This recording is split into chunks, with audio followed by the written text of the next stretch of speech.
Hi, and welcome to my channel. Today we're going to look at how to aim properly in pool. You may have looked at this before and found some really weird and wonderful videos on YouTube with lots of technical information on it.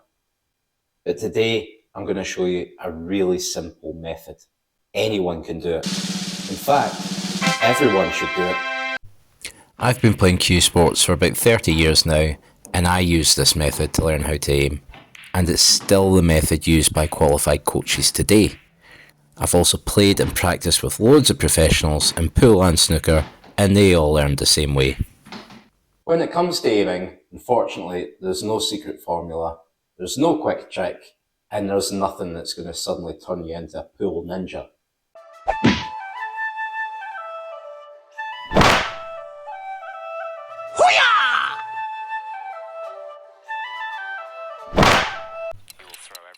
You may have seen the very best guys, like Gareth Potts here, stroll round the table, potting absolutely everything in sight, and making the game look ridiculously easy. And I believe this clearance here is the fastest on record. But all of these really good players have got one thing in common when it comes to aiming. They've trained their brain to know where to aim. So I like to refer to the art of aiming as training. You're training your brain to know where to hit the ball.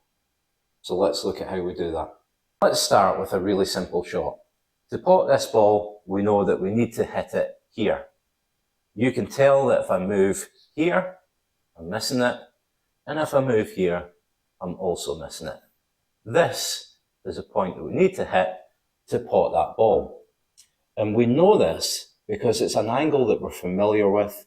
We've probably played a shot like this many times. We're really familiar with it, and our brain knows that's where we need to hit the ball in order to pot it. Now, unfortunately, we don't get easy shots like this all the time, but we can use this very simple angle to help us with all other shots and make them easier. Let me show you what I mean. I've set up a new straight pot here that's just as easy, and I've placed a sticky dot on the object ball as a reference point of where we need to contact it.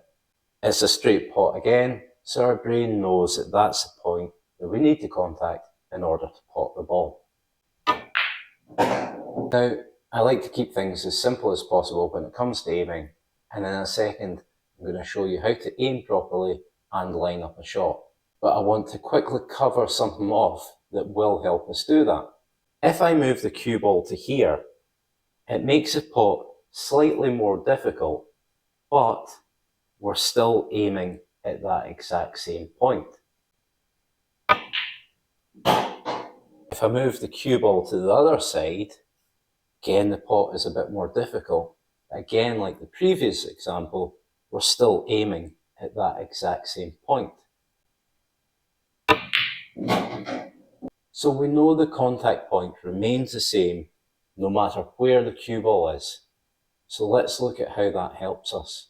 I said aiming is training, and this is the start of it. You're training your brain to recognize all of these different angles, but it's going to take a little bit of practice. All of these great players have put the hard work in and done the practice hours to get to where they are. But doing this will speed up the process, it'll get you there a lot faster, and it'll make things so much easier. I've set up this pot to demonstrate aiming and lining up in full. To start with, we need to find where we want to contact the object ball.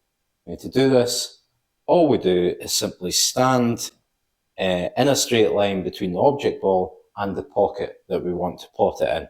Find that center point, and that's the point that we want to contact. And remember, it doesn't matter where the cue ball is, it's that point that's important for us to visualize. You may also have heard of the ghost ball method. And all this basically is finding that contact point and imagining another cue ball at that contact point. And then from the proper cue ball, all you're doing is you're visualizing hitting that cue ball full in the face, and that should result in you potting the ball. If you use this method already and you're finding that it works for you, then by all means carry on. But because I like to keep things as simple as possible, it's not something that I recommend. Basically, you're doing the same thing. You're finding that contact point and you're hitting it with that ball. Introducing a third ball just complicates things. So back to our shot.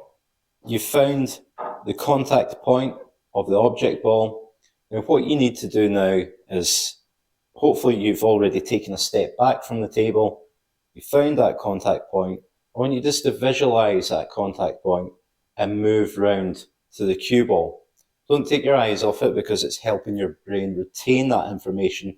Walk around to the cue ball, but keep a little distance from the table. You see a lot of beginners kind of walking around the table like this, and that's a big no-no, which I'll explain in a second.